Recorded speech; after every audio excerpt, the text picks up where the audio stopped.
Dre Baldwin, DreAllDay.com. Hope everybody's. I'm recording this on July the 4th.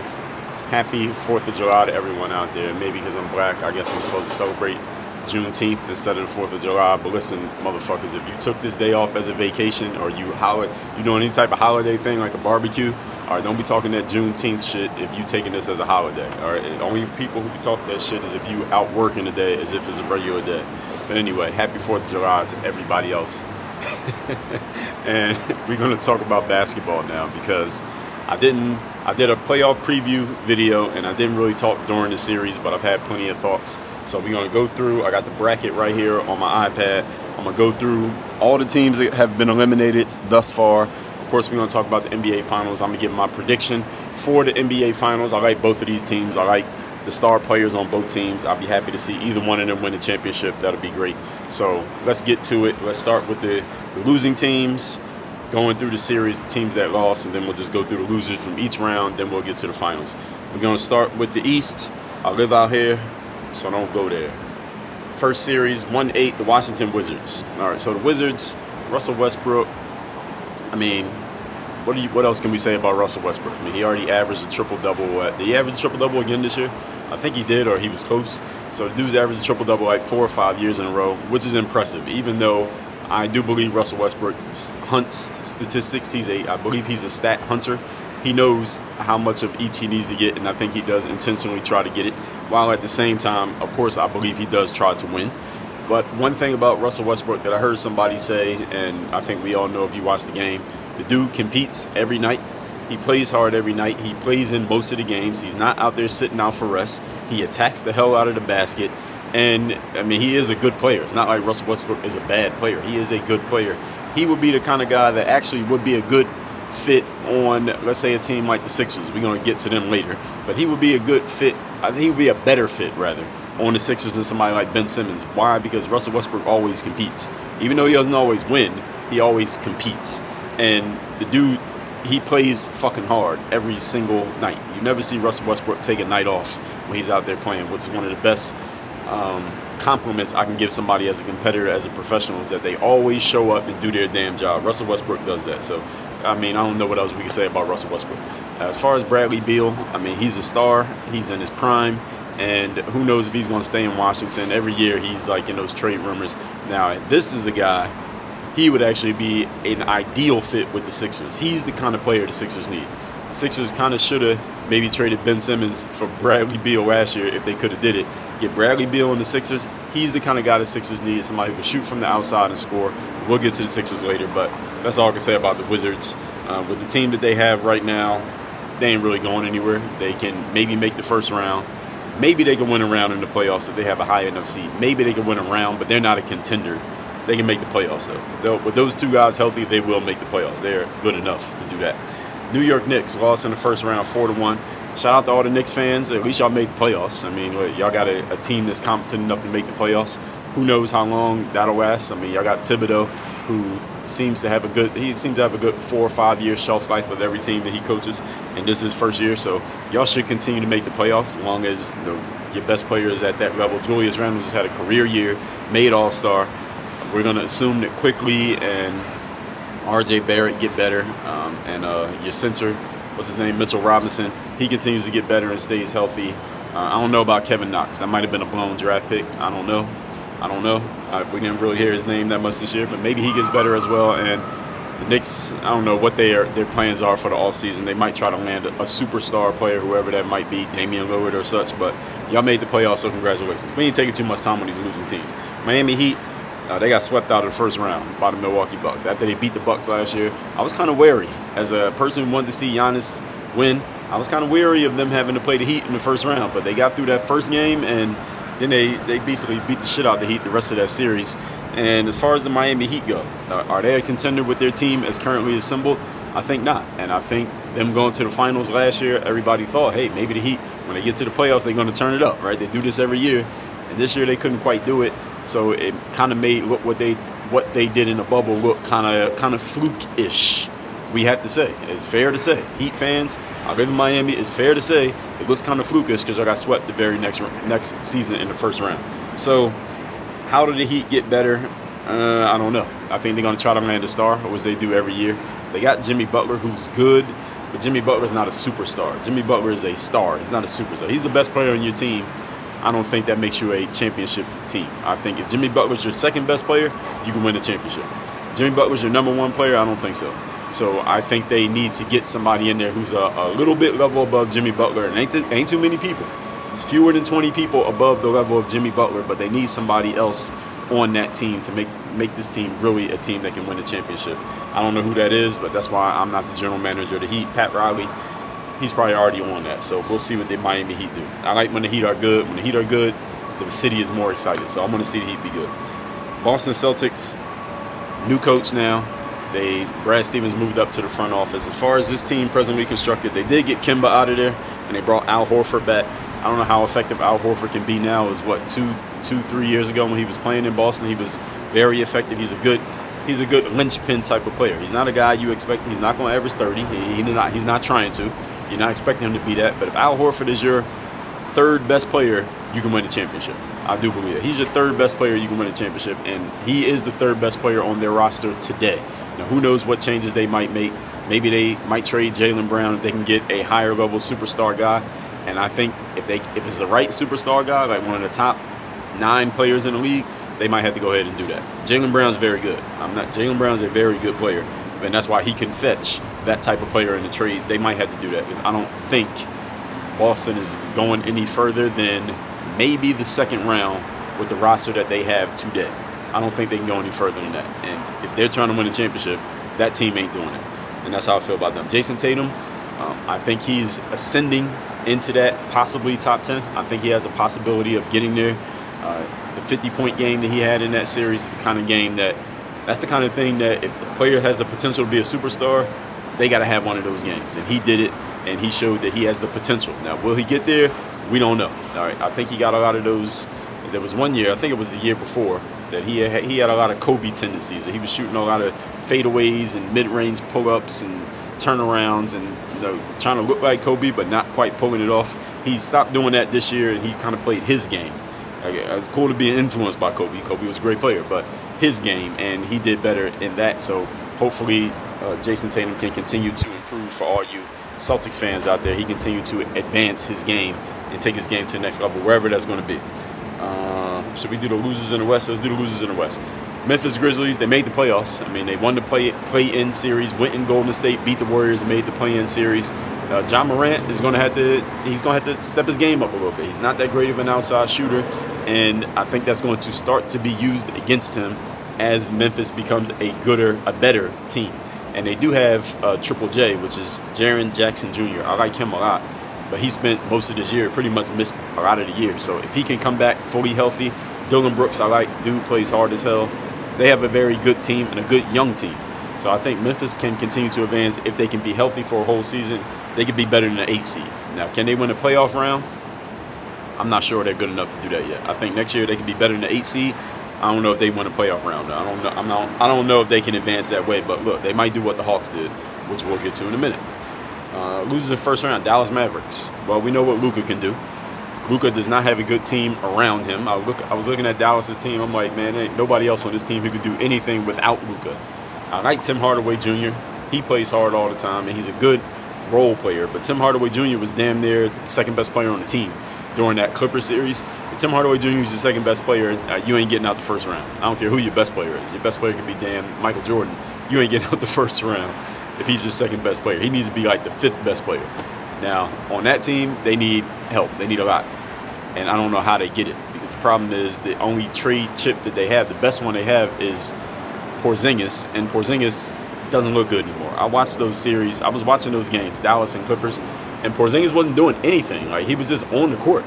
Like, he can't post anybody up, and when he would get people on a switch, they'd be playing the Clippers, and he would get somebody like Reggie Jackson or Pat Beverly on a switch, and he couldn't even back him down. He didn't do anything. He would just get the ball. He would catch it in a high post with Pat Beverly on him, and he would shoot like a turnaround J and miss. And I'm like, all right, that's a good shot to him. That's a normal play to him. He doesn't have the skill to just bully that little guy and dunk on him, which you would expect a guy his size to be able to do. But he either can't do it, or he doesn't want to do it, or he lost it. I don't know. he didn't look good. So any of you who's a Dallas fan or you're a Knicks fan, remember he was actually good playing in New York. I have no idea. He does not look good at all. He's not I wouldn't give up much to get Kristaps Porzingis. His trade value is in the trash, worse than Ben Simmons is right now. So I don't know what Dallas is going to do. But Mark Cuban, you're a genius. All right, so you figure that out. Him and his front office, they brought in a new front office. Who they hired? Jason Kidd. So, I mean, the coach is cool, but they need players. They need personnel. All right, a good coach has good players. Jason Kidd is fine, I guess, but with that roster, they ain't going anywhere.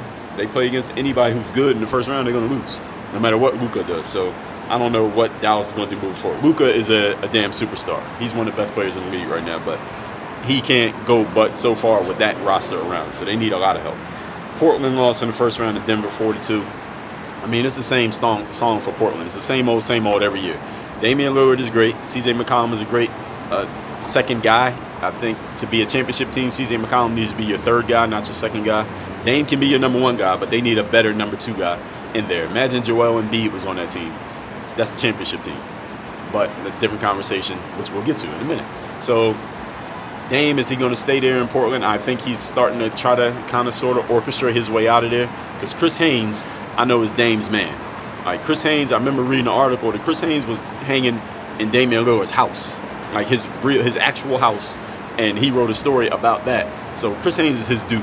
So that story that Chris Haynes put out talking about how Dame might be looking at the front door, looking at getting out of there. All right, that ain't no accident. Chris Haynes wouldn't write that without a kind of wink and a nod from Damian Lillard himself. So I think Dame is kind of sort of looking at, maybe I might need to get out of here so I can try to win a championship because Portland can't do it. And I understand Dame saying that. At the same time, I remember what he said about Paul George. It's going to get used against you, Dame, if and when you get traded, because everybody knows that you're trying to orchestrate that trade. But as long as you can take that heat, and I think Damian Lillard can, I think he's about to ask for his way out of Portland. Maybe quietly, maybe loudly, but I think he's about to ask for his way out of Portland because they ain't winning no championship with that team. It's a good team, and they got their fan base, and they'll get in the playoffs and they'll compete, but they ain't going anywhere. They maybe make the second round, but that's about it with that roster in Portland. And Damian Lillard knows this, so I get it. The LA Lakers lost in the first round. Now, we know they had injuries. If they were healthy, the Lakers probably be in the finals right now. It'd probably be the Lakers against the Bucks. If they were healthy, they would have beat Phoenix. We know this. They was beating the shit out the Suns in the games when Anthony Davis was healthy. It wasn't even a game. Phoenix would not have won in the first round if the Lakers were healthy. LeBron knows this. Anthony Davis knows this. However, Anthony Davis gets hurt every year. All right, Anthony Davis, all you do is, it's not all he does is get hurt, but he's always hurt. All right, every time you watch Anthony Davis play, he's falling, laying on the ground, hurt, holding something. You're like, damn, this dude again. Last year he stayed healthy through the bubble. They won the championship. This year he gets injured. So I don't know. It's like you can say the Lakers will went to the finals had Anthony Davis been healthy, but Anthony Davis always getting hurt. So Anthony Davis, can you stay healthy for an entire season? Again, you did it once. Can you do it again? I don't know. Now let's go back to the East. The teams that lost in the second round. My hometown Philadelphia 76ers. I can put the iPad down because we got to talk about them for a minute. My hometown Sixers lose in the second round to the Atlanta Hawks. I did not see that happening. I really thought the Sixers would win Game 7. We all know what happened with Ben Simmons. We don't have to relitigate Ben Simmons. Everybody saw what happened. Everybody saw him not dunk the ball when he had Trae Young was coming as a help defender. Trae Young wasn't going to do a damn thing but watch you dunk it. Ben Simmons passed the ball. So it's mental with Ben Simmons. It's not just it's physical and it's mental. People everybody's saying it's mental, but it's also physical. Ben Simmons can't shoot when he does, and he won't shoot. So that's physical and mental. He's not a good shooter, even if he did want to shoot. And then he doesn't want to shoot because he knows how bad of a shooter he is.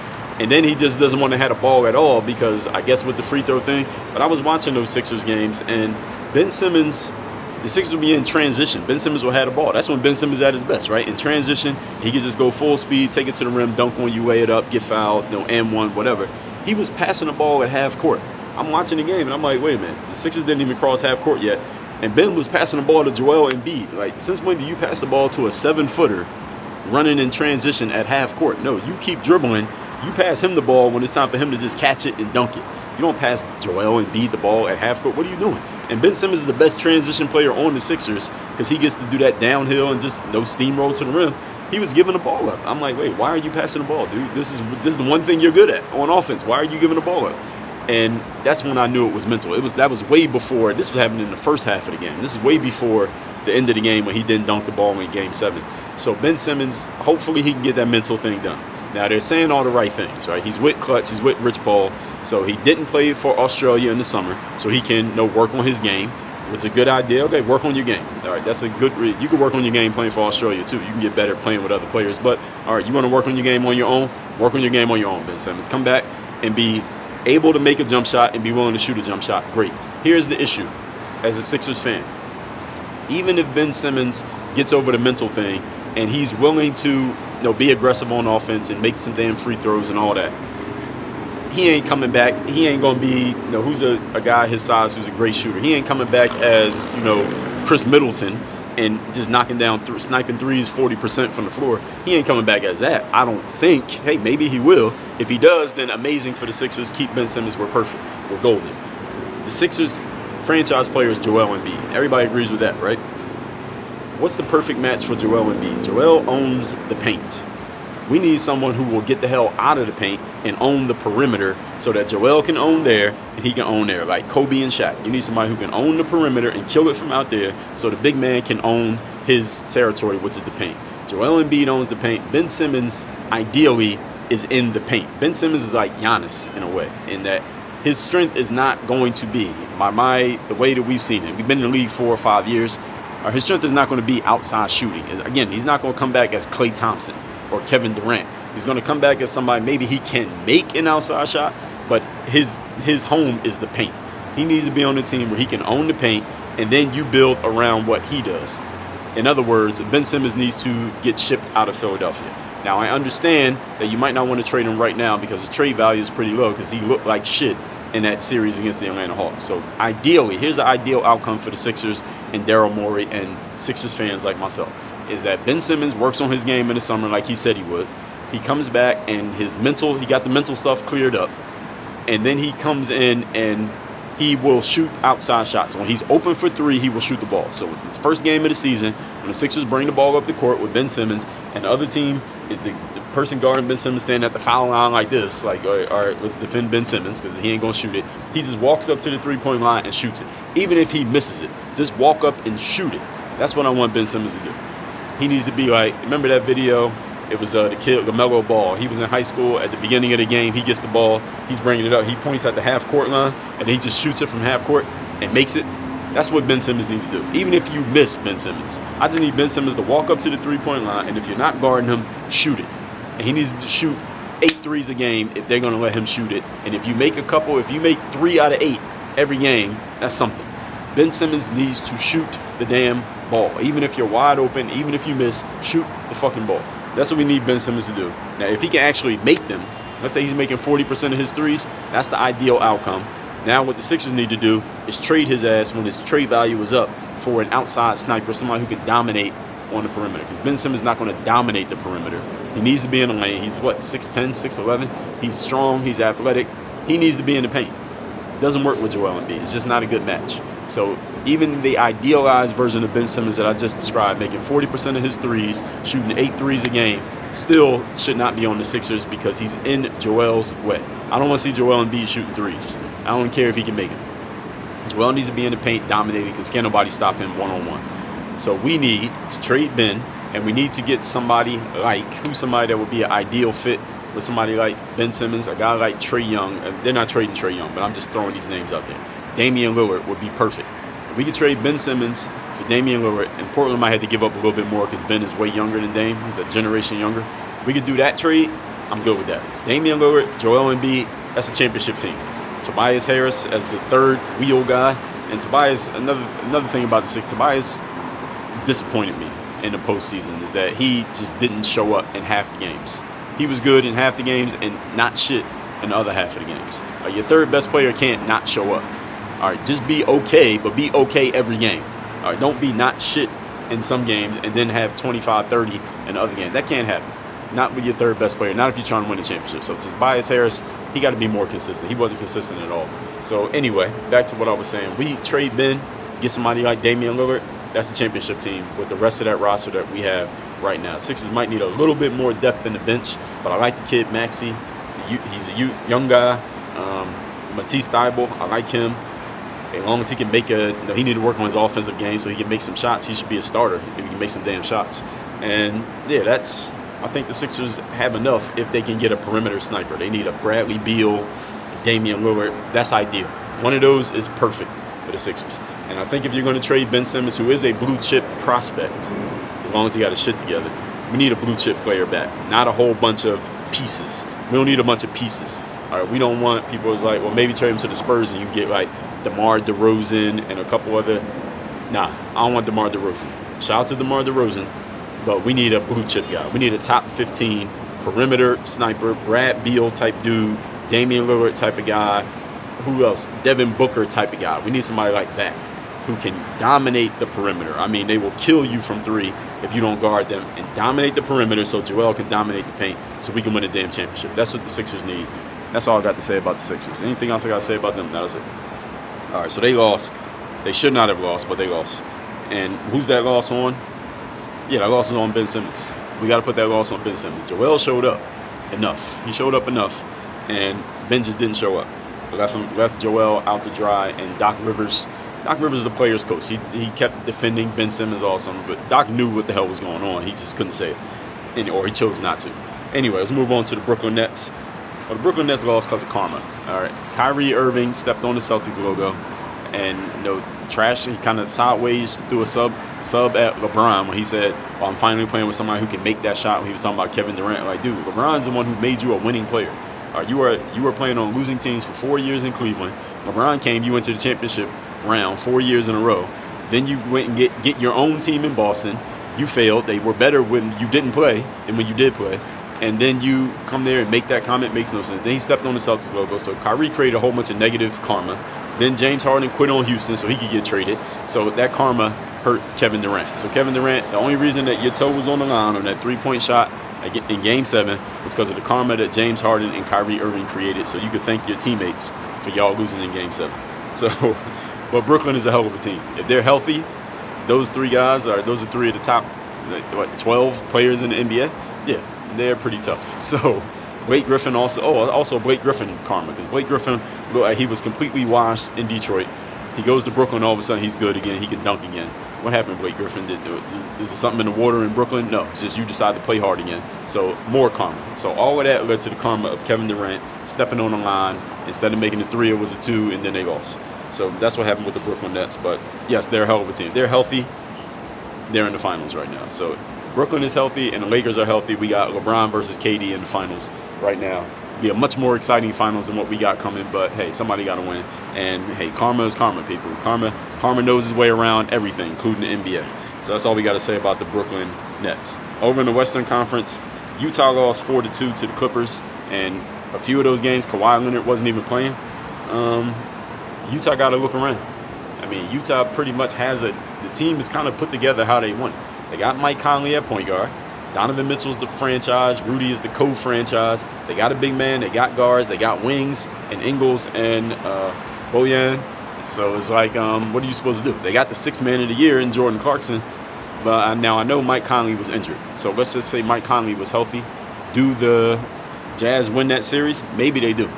Mike Conley's presence might have swung that series. Maybe they win the series if Mike Conley had been healthy. So maybe Utah just says, they say the same thing I just said, and they say run it back with the team that they have. I mean, I don't really see any moves they can make. What are you going to do? Trade Rudy Gobert, who's the defensive player of the year? I don't think you trade Rudy. I think it was a bad matchup for him because he's so damn big that he didn't want to come out of the paint. It goes against his instincts to come out of the paint. But in that last game when the Clippers just kept making threes and Terrence Mann had 100 points and Rudy wouldn't come out the paint, all right, and that situation, you just got to take Rudy out of the game and stop letting yourself get killed on three-pointers. That's a coaching issue. That's not a Rudy problem. That's a coach problem. Quinn Snyder should have took Rudy out of the game. He didn't do it. Same way Doc Rivers should have took Ben Simmons out of the game. He didn't do it. Those are on the coaches. Those are not on the players. It's on the coach. Everybody knows who Rudy Gobert is and who he's not. All right, Quinn Snyder, you the coach. That was his fault that Utah lost that last game in the way that they lost it. All right, the players played, but it was his fault keeping Rudy in the game. That's all I can say on Utah. And the Denver Nuggets got swept by Phoenix. Suns in 4 in the second round. Denver didn't have Jamal Murray, who was their second best player. Jokic, MVP, he earned it. He deserved it. Jamal Murray not being there, that's pretty much. They got Chris Paul and Devin Booker. Y'all don't even have your best guard playing. Yeah, they got swept 4-0. Ain't really much to say there. Denver, I think, is looking at that like, look, we got a team here. Michael Porter Jr. needs to improve his consistency. He obviously can score. He can get you 30 points. You give him the ball enough. But he has some no-show games in that series. And if he's going to be the third banana that they're going to need to be a title contender, he has to be consistent. And this is the key thing that I tell you all the time when I talk about my book, The Third Day. The key is consistency. You're going to be a professional and you want people to depend on you. You have to be consistent in your delivery. It's not that you need to be great one day, not shit the next day, then great the day after that. You got to be good consistently. It's not, you don't have to be great. You ain't got to get 30. Get 20, but get 20 every night. That's the thing Michael Porter Jr. has to get to. He has some no-show game, then he has some amazing game. Can't do that. Can't win a championship with players like that. Not as in your top three. Jamal Murray's consistent. Jokic's consistent. Who's that next guy? Got to be Michael Porter Jr. If they're keeping him. He got to show up. He got to step up and show up every night. They traded for Aaron Gordon, who is a good athlete, good defender. I think that's a good team for him, but he's kind of don't know what to do. He kind of in no man's land on that team. Maybe if he gets a full offseason, a full training camp, they can figure out better ways to incorporate him. I think Aaron Gordon can get you 15 to 17 points every game. I think he's good enough to do that. Now, he shouldn't be trying to get 25. And he's definitely not a first or a second option, but he should be able to get you 15 just off his skill alone. He should be playing like Sean Marion on the Phoenix Suns back in the day when they had Steve Nash and Amari. He should be like Sean Marion. Don't run any plays for me, but I'm going to get you 15 points just off of activity and energy. He should be able to do that. I think he has the skill to do it, and now Mike Malone, the coach, just has to figure out how to incorporate him. But I think Denver has the pieces to challenge LeBron, and LeBron only got maybe a couple more years of being up there. I think Denver has the pieces to run the Western Conference moving forward. Denver, Utah, Memphis, I think, and Dallas, if they can get some players. They all have the possibility of doing it, but right now, Denver's in the best position. Get Jamal Murray back, figure out how to use Aaron Gordon. Michael Porter should have some natural evolution and getting better because he's a young guy.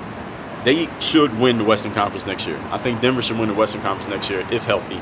I think they can beat LeBron and them because LeBron's a year older and Anthony Davis might get injured again. I think Denver could come out of the West next year. Could have did it this year had they been healthy. All right, all that said, moving on to the team that lost in the Eastern Conference Finals, Atlanta Hawks. Nobody thought the Hawks might even get out. Many people thought they could beat the Knicks. So they did beat the Knicks. Very few thought they could beat the Sixers. And they beat the Sixers, including myself. And some people say, hey, maybe they could even beat the Hawks. And they won, the Bucks.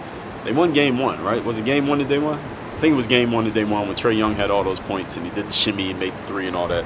But the Bucks are a better team, and many people were saying it's going to be. The Bucks are just better than the Hawks, so they're probably going to win. So the Hawks won 2 games. Trae Young got hurt, Giannis got hurt, so they both had injuries. Trae Young wasn't his full self in Game 6, and they lost. The Hawks, this is a successful season for them because they were looking kind of bad during the regular season until they fired Lloyd Pierce, brought in Nate McMillan. When Trae went out for a minute and they had Bogey running the point, that's when they really started to pick it up. And then Trae came back and he incorporated himself into the way that they had got Bogdanovich, got him going, and that team looked great. Then they didn't have DeAndre Hunter. They didn't have Cam Reddish for much of the playoffs. So that team is another young team that looks great for the future. Right now they look golden for the future. But I believe John Collins is a free agent. I think he's a free agent this year. So he might not make it through. But I think even if he doesn't come back, I think they can still be great. Because you bring in DeAndre Hunter, you bring Cam Reddish back for a whole season, you get these guys a whole training camp. I think Atlanta's a team that you can look at the Eastern Conference, and they should be looking at themselves as one of the top 4 in the East moving forward. Brooklyn is going to be tough, but those guys they're a generation older. Those are older guys. I'm thinking Philly should win the East. Joel Embiid, I think, can dominate the Eastern Conference. Nobody on the Nets can stop him. Nobody on the Hawks can stop him. And if the Sixers get the right player in exchange for Ben, I think the Sixers should win the East, even over Brooklyn. But it's going to be tough. But Atlanta should be looking at the East like lunchtime. Like the next 5 years, they should run the East. Or at least they should at least think they can compete with the youth that they have. And they got a very talented roster. So the Hawks, great season for them. I don't think anyone expected them to go as far as they did. So, and then in the West, Clippers lost. I guess people are saying Paul George redeemed himself. That's fine by me. All right, it's fair to say he redeemed himself. I believe Paul George is a number 2 guy. if he's your second best player, you can win a championship. If Paul George is your number 2 player, if he's your number 3 player, you should easily win the championship. So I believe Paul George did well. He put up really good stats. He showed that he could be a number 1 guy, at least in a pinch for that team. I don't know if he could be number 1 all season. I don't think so. But in a pinch, he did step up in the absence of Kawhi, and he did his best to carry that team. The Suns were just a better team, so the Suns beat them. So Paul George, I guess, actually, no, Paul George, you can't have your playoff P nickname because, he can't have that nickname yet. Because if you're going to be playoff P, you got to be like supernova in the playoffs. He gave himself that nickname, and then you play like shit, and this time you played like an all-star, like should play. So I think you're kind of neutral, so no, you don't get the nickname back yet. You got to earn it. He got to do it again next playoff season, Paul George. And who else on the Clippers? Reggie Jackson. Reggie Jackson resurgence now. After he was in Detroit. And again, this is all about opportunity and positioning. Reggie Jackson was positioned as a number 1 guy in Detroit. He's not a number 1 guy. Reggie Jackson's kind of guy that you want as like your 4th or 5th best player, and every couple games he's going to go and get you 25. That's the kind of player Reggie Jackson is. He's not your number 1 guy, absolutely not. Not your number 2 guy. He actually shouldn't even be a number 3 guy. He's the kind of guy that you don't need him to get 20, but he will get 20. That's the kind of player Reggie Jackson is. In that role, Reggie Jackson is golden. And on the Clippers, he was golden because he was in the right role. Now, it's when Kawhi went out and he had to move up a level, that had a shelf life. And that's why the Clippers got eliminated. One of the reasons why the Clippers got eliminated. And also Serge Ibaka, who's a really good role player for them, he was injured. Had he played, maybe the Clippers could have survived not having Kawhi. And who knows what's up with Kawhi? Did he tear his ACL? We don't know. Kawhi doesn't say anything. Nobody knows what the hell is going on. We'll probably find out in the coming weeks. All that said, now we talk to the teams that are actually still playing. Phoenix Suns against the Milwaukee Bucks in the NBA Finals. How do I feel about this? These two teams I think this is a pretty even matchup, just with the way that the rosters are constructed. The Bucks are pretty much down to the Bucks roster, they playing about 7 guys. That's pretty much what they're playing right now.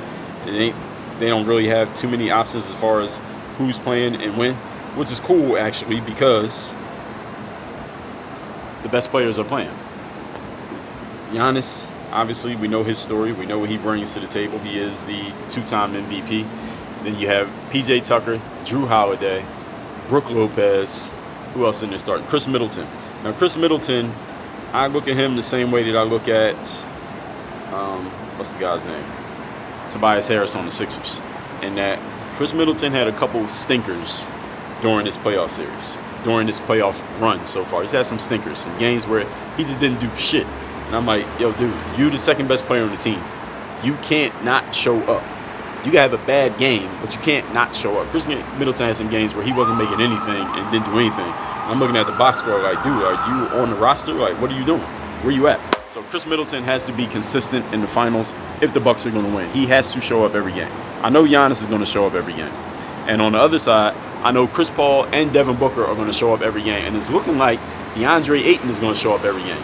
And I think that's going to be the difference in the series, is that Phoenix's top 3 guys, Chris Paul, Devin Booker, DeAndre Ayton, they all show up every game. Doesn't mean they have a great game every game, but they show up every game. On the Bucks, Giannis shows up every game. Does Drew Holiday show up every game? No, because in the Brooklyn series, he had some games where he didn't show up. Chris Middleton show up every game? No, he does not. He had games where he didn't show up. That's what I think will be the difference in the series. Now, we just saw in games 5 and 6 in the Eastern Conference Finals, Brook Lopez had like 30 that one game. Drew and Chris Middleton showed up in Game 6 on the road to close out the series. Now, can they do that every game? If they do that every game in the finals, I'm picking the Bucks, because I know what Giannis is going to do. If I know Drew and Chris are going to show up every game, I'm picking the Bucks because I think Giannis is better than everybody on Phoenix. I think Giannis is the best player on the court, if Giannis is healthy. Now, if Drew and Chris go back to what they did in the Brooklyn series, where they showed up half the games, then I'm picking Phoenix, because I know what I'm going to get from the Phoenix players. It's just I think Giannis' ceiling is higher than everybody else's on the court. Now, one thing that Milwaukee needs to use is Brook Lopez. Brook Lopez, a few years ago, it was a while ago actually, when he played for the Brooklyn Nets, he was their leading scorer. He's averaging like 24 points a game. Brook Lopez can score. So when he had 30 in Game 5, I'm like, yo, Brook Lopez had these skills. They're just not using him. Brook Lopez needs to get some touches in the paint. because DeAndre Ayton cannot guard Brook Lopez one-on-one. I don't think he can. Now, I don't know if the Bucks have any plays in their offense to give Brook Lopez post touches, but they should try it because DeAndre Ayton cannot guard him one-on-one. I think Brook can get 20 points a game on DeAndre Ayton one-on-one in the paint if Giannis will get the hell out of the way and not bring in that double team. So that's one thing that the Bucks should do. Now, I also believe that Drew Holiday is maybe the best defender of point guards in the NBA. So him on Chris Paul, I want to see that matchup. It's going to be like a chess match. Chris Paul never turns the ball over, and he is the point guard. But Drew Holiday is one of the best defenders at point guard, so that's going to be a good matchup. Middleton's a good defender too, and he's probably going to have a Devin Booker assignment. Now, the Suns have a lot of athletic wings that they're going to throw at. They have a strong guy like Jay, and then they have the athletic guys like Bridges. They have Cam Johnson, people like that they can throw at Giannis. Now, none of them is going to stop Giannis, but they're going to put a lot of bodies in front of Giannis. Giannis is going to get his 30 a game in this series and his 15 rebounds a game, as long as he's healthy. And P.J. Tucker, we know his story. He's a strong defender. He might get some time on Devin Booker as well. That'll be fun to watch. And they just need him to knock down that corner three. That's all we need you to do, P.J. Just make that corner three, stand there and shoot it. Who's my pick in this series? I'm non-committal on this series. I got to be non-committal, but I'm going to make a pick. I got to make a pick. I already told you my ifs, my provisions. Giannis is the best player in the series. I tend to go with the best player in the series, so I'm probably going to pick the Bucks. And I believe he'll play game 1. It just depends on these number 2 and number 3 guys, Drew and Middleton. Are they ready to show up every fucking game? They haven't done it so far. They have not done it so far. Do I think they can do it now? If they do, I got to go with the Bucks. But if they don't, then I'm going to have to go with the Suns. So my pick in the NBA Finals, because these teams are so evenly matched, and I'm assuming that Giannis is he'll be healthy enough. He'll be 30 and 15 healthy. As long as he's 30 and 15 healthy, then I'm going to have to go with the Bucks in 6. Now, if Giannis is not healthy, he's not 30 and 15 healthy, then I'm going with the Suns in 6. If Giannis is not 30 and 15 healthy and Drew and Chris Middleton go back to showing up in every other game, seeing Suns might even win this in 5, honestly. So that's my pick. And the Suns have home court advantage. Yeah, so I got a waiver on this one. I'm sorry, I got a waiver on this one. This one isn't so – this is not like when LeBron was playing against the Cavs against the Warriors when it was so obvious that the Warriors would win and I picked the Cavs. That was fun to pick the Cavs because it's like nobody thought the Cavs could win. This one is a little bit more evenly matched. Neither one of these is so like all basketball fans are like, this team is absolutely winning, like with the Warriors. Even if you didn't like the Warriors, everybody was picking the Warriors. This series is nothing like that. So I'm going to waffle on this one. I gave you my ifs, thens for this one, so y'all can go off of that. Y'all tell me what y'all think. And, yeah, I think I can get away with that simply because this series doesn't have this widespread, everybody's picking one team. So that's where I'm at. That's how I feel. That's how I saw the NBA playoffs. And what else I need to speak on? Oh, yeah, Scottie Pippen. Let me speak on Scottie Pippen real quick. Now, we know Scottie has a book coming out. He got an alcohol coming out. He's putting out some kind of popcorn or something. So he's doing all these media tours, and he's saying all these things that he said. It was one thing that he said that was crazy, which was he said Phil Jackson was racist for giving the ball to Tony Kukoc during that 1.8 seconds situation against the New York Knicks. Scottie Pippen, stop it. That's crazy. First of all, if Phil Jackson was racist, all right, how was his 2 best players black? Michael fucking Jordan and you, Scottie Pippen. But Phil Jackson's racist. He gave Dennis Rodman a chance. He helped Kobe Bryant and Shaquille O'Neal win championship. It makes no sense to say that Phil Jackson's racist. And then he said, oh, well, Phil Jackson wrote a book about Kobe Bryant because Kobe was doing some crazy stuff. No, everything that Phil Jackson said about Kobe in the book was true. Now, as a coach, do you have to go and out your best player and air him out like that? No, but it's not like he was lying. He wasn't making it up. So Phil Jackson is racist, makes no sense. And now, that happened in 1994. So damn near 30 years later, you're going to come out and say Phil Jackson was racist? You ain't calling racist in 1994, but now he's racist. All right, Scottie, stop that. Stop it. Everything else that he said, if you want to trash your fellow NBA players or say Michael Jordan, no, he was just, the whole documentary is about Michael Jordan, which it was. That's all fair game. But don't say Phil Jackson was racist because he gave the ball to Tony Kukoc. Tony Kukoc was a better shooter than you, Scottie. All right, just because you were the best player on the team that year, and he was, doesn't mean you deserve the last shot. All right, the ball goes to the person who the coach believes has the best opportunity to make the shot and help the team win. Just because the best player doesn't get the ball doesn't necessarily mean you're not a good player. It's like Shaq was the best player on the Lakers. Doesn't mean he always got the last shot. Sometimes it went to Kobe. Sometimes it will go to Derek Fisher. Sometimes he might run the play and give it to Robert Horry. You get the ball to the player who's going to help the team win the game, Scotty. What the fuck are you talking about? And anyway, Tony Kukoc made the shot, made you look like an asshole, Scotty, because you didn't go in. You look like an asshole because he made it. Now, had Tony missed the shot, then Scotty, you would have looked high and mighty and smart. But you look like a dumbass because he made the shot. You know this. Everybody knows this. And that's how history goes. Now, here's the thing, Scotty. Y'all kept playing the Knicks in that series. That was 1994. I was a Knicks fan back then because I remember the Knicks won the series in 7. So, Scotty, if it was all this about you being the best player and the ball should have went to you, why did y'all not win the series? Because there were more games in the series after that, Scotty. Why didn't you dominate in the other games so that y'all would have actually won the series and went to the finals, and then you can win a championship without Michael, and nobody could say, well, you were just a sidekick. They could say, all right, well, you won one on your own too. All right, why don't you do it? All right, the rest of the series, y'all lost that series. You were the best player, Scotty, so that means the blame goes to you. So stop that dumb shit about Phil Jackson being a racist. That's the only thing that he said that I thought was just completely ridiculous. All the other stuff you could argue about, but it's his opinion. But to call your coach a racist 30 years later because he gave the ball to a white guy who made the fucking shot, like, dude, stop it. I don't even want to say nothing else about that. All that being said, if y'all haven't gotten your free copy of my book, The Third Day, this is coming out on August 3rd, aka The Third Day. The book is free. All you're going to do is cover the shipping. Just go to thirddaybook.com. The link is down below in the video description. Thirddaybook.com. The book's free. All you do is cover the shipping. And I got a text line. You can text me. Tell me the best thing you got from this. You got a question about anything I said or a comment. You just want to ask me a question. My number is 305-384-6894. The number's down below. 305-384-6894. When you do that, you'll also get on my daily motivation text message list. You'll get my daily motivation text every single day straight to your phone. So text me. Tell me what you liked about this vid. You got a question, comment. You see something different, what I said. Of course, you can leave your comments down here on YouTube. Claim your free copy of the book, The Third Day. And it is outside. I'm on the balcony recording this. It's 85 degrees today. It is hot as a motherfucker, so I'm about to go inside in the AC. Y'all have a great 4th of July. It already happened by the time you watch this. Enjoy the 5th of July when you're watching this and work on your game. Dre all day. Enjoy the finals.